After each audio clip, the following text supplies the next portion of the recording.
Today's topic is going to focus on the difference between somebody who has narcissism and somebody who has Asperger's.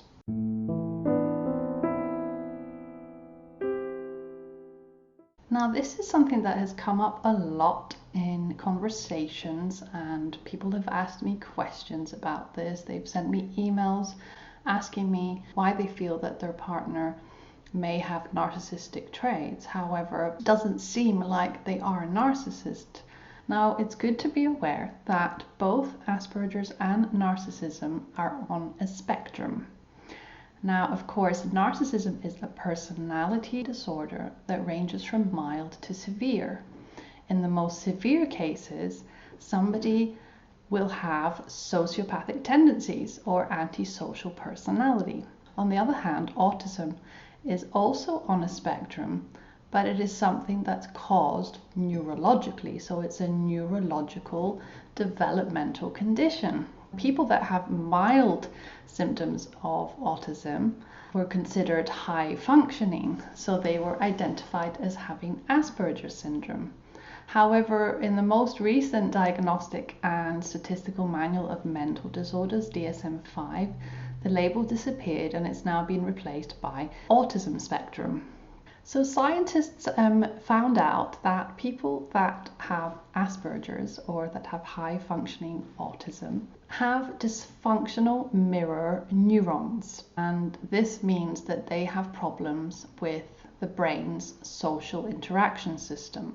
And since mirror neurons are part of the brain's social interaction system, which involves things like social cues, empathy, imitation, and the ability to decode other people's intentions, it is important to understand that somebody with Asperger's will obviously have trouble with these sort of things. And things like empathy, for instance, is something that people with narcissistic personality also struggle with. That is probably the one similarity that narcissism and people with Asperger's share. However, the reason they don't have this empathy is not the same. The difference is that somebody with narcissistic traits, they develop these problems with no empathy because they had abusive and neglectful parents. So they had an emotionally neglectful childhood.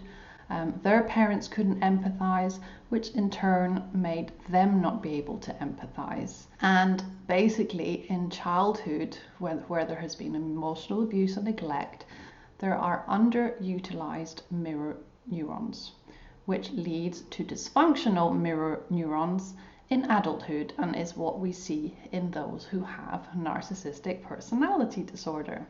Now, I'm going to talk about the main differences between Asperger's and narcissism now, which can be found in a table that was compiled by a psychologist known as Sharie Stines, and I really hope I'm pronouncing her name right. But this is a brilliant article, and she obviously did her own research in this, and I especially have found the differences in this table that she's compiled very, very useful. Now, I'm going to go through these differences, and if you feel that you can relate, then please feel free to leave a comment below the video with your experiences. So on the one hand, we have high functioning autism or Asperger's. Now, people in this category do not understand social interaction. On the other hand, we have narcissism, and people in this category are manipulative with their social interactions. So it's not that they don't understand social interaction, it's that they choose to be manipulative. So that's one main difference between the two. The second one, in high functioning autism or Asperger's, these individuals do not use the silent treatment. In narcissism, these individuals use the silent treatment as a weapon. They use it as a way to control. In high functioning autism or Asperger's, it is okay for you, being the person that's in a relationship with them, to say no. Whereas if you are in a relationship with somebody that has narcissism, you will most likely be punished for saying no. In high functioning autism or Asperger's, these individuals do not use guilt trips. So they will not try and make you feel guilty. Whereas in narcissism, these individuals use guilt trips very often as a manipulative tool.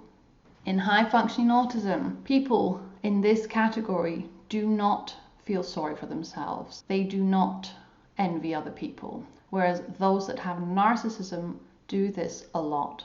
They feel sorry for themselves, they envy other people's success, and they will do things to even harm other people because they are so envious of their success. Or they will talk badly about other people because they envy their success so much. Now, in high functioning autism or Asperger's, these individuals are clueless about the damage they cause others, even though they can be very hurtful and selfish. So they don't understand that they're doing this. They don't understand that they are hurting other people with the way that they may speak or with the things that they do. On the other hand, those with narcissism, they will hurt other people's feelings on purpose, and they do not care that they are doing this. So they will do this and they will not have a care in the world. They will hurt other people's feelings on purpose. In high functioning autism or Asperger's, these individuals do lack empathy. They do lack empathy, but it is not malicious. It is not intended to hurt others. Narcissists, on the other hand, they lack empathy and they may be malicious with this lack of empathy. The higher they are on the spectrum, if the closer they are towards sociopathy or antisocial personality, the more malicious they will be. In high functioning autism, these individuals lack intuition, but in narcissism, these individuals have intuition and they use it to get narcissistic supply. In high functioning autism or Asperger's, these individuals are not connected to their feelings. Whereas, on the other hand, those with narcissism are hyper-connected to their feelings. Those with Asperger's tend to be very one-dimensional, whereas those with narcissism tend to flip into different personalities or modes, similar to Dr. Jekyll and Mr. Hyde. Those with high-functioning autism do not usually blame others, but those with narcissism tend to blame others all the time. They do not have the awareness to observe their own behaviors, to be introspective. Those with high functioning autism or Asperger's prefer and feel safer when they have structure and predictability, whereas somebody with narcissism prefers chaos and they want to control everybody and everything around them. Those with Asperger's are triggered by a lack of familiarity, whereas those with narcissism are triggered by anybody who threatens their ego. There's two more. Those with high functioning autism or Asperger's are on a spectrum from low functioning to high functioning, whereas those with narcissism are on a spectrum from normal range behavior to psychopathy or antisocial personality. And lastly, those with Asperger's are not very sensitive. It appears that they aren't very sensitive towards other people's feelings, but those with narcissism are actually insensitive. If they see someone upset, they don't care. They might even enjoy it. So these are the main differences. I really hope that you found them helpful. Thank you so much for watching today's video. If you have any experience with a Asperger's partner, or if you are married to a narcissist, please leave a comment below. I would love to hear your experiences.